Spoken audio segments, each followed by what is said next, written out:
mənim əleyhimə. Desin.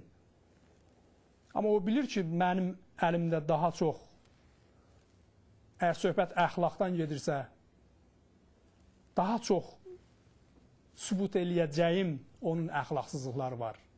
O çox yaxşı bilir.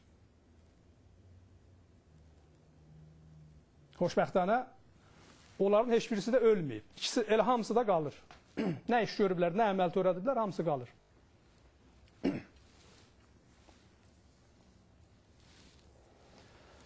Bunların haqqında geniş ətraflı yəni söhbətimiz olacaq. Heç kimi şübhəsi olmasın, əmin olsun. O bilir, o adam bilir mən kimlə danışıram. Əmin olsun. O vaxt ki, Sipah Pasdarana 90-cı illərdə yəni yollar açıldı Azərbaycanla İran arasında o sərhədlər, tellər götürüldü. Sipah Pasdaran civə lazım idi ona. Həmən o civə qaçaqçılığı eləyən bu şəxs, indi bu günləri burada oturub Baybəkin saytında bizim də əleyhimizə yazır.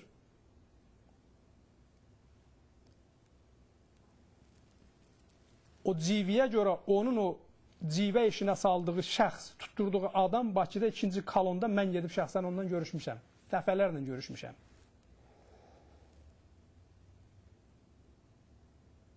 Bəlkə də o adam ölməyib, qalır. İnşallah adını da açıqlayacaq.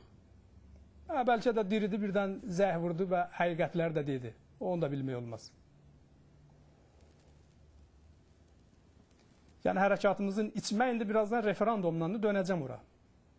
Bunları o mötərizənin arasında sadəcə toxunuram. Bilən də bilir özləri. Siz kindi bilmirsiniz söhbət nədən gedir. Yaxın gələcəkdə biləcəksiniz. Adı ilə, qondarma adı ilə, öz adı ilə, hamısı ilə söhbət olunacaq. Hamısı barədə söhbət olunacaq. Və ayrı məsələlər, tək yəni civə qaçaqçılığı deyil, ayrı məsələlər ki, insanları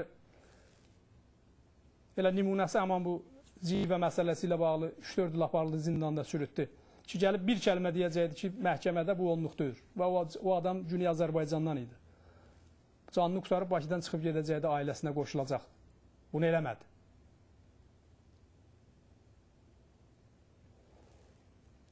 Bütün Azərbaycan birliyində saxtakarlıqları,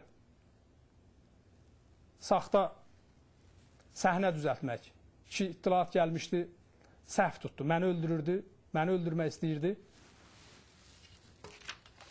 Amma mənim şərikimi döydü. Mən orada olsaydım, məni öldürəcəkdilər. Babda özünə bir pərvəndə yaratmaq. Ki, baxın, mən buam. Ki, senaryo özünün deyil. Senaryo həmin bu təvvabın, itilat idarəsinin senaryosudur. Çox geniş və ətraflı bu haqda söhbətimiz olacaq. Amma bu gün olmayacaq. Çünki belə görünür, bu tipli, yəni bunları biz açıqlamasaq, ifşa etməsək, bu hərəkətin qarşısında əngəllər olacaq.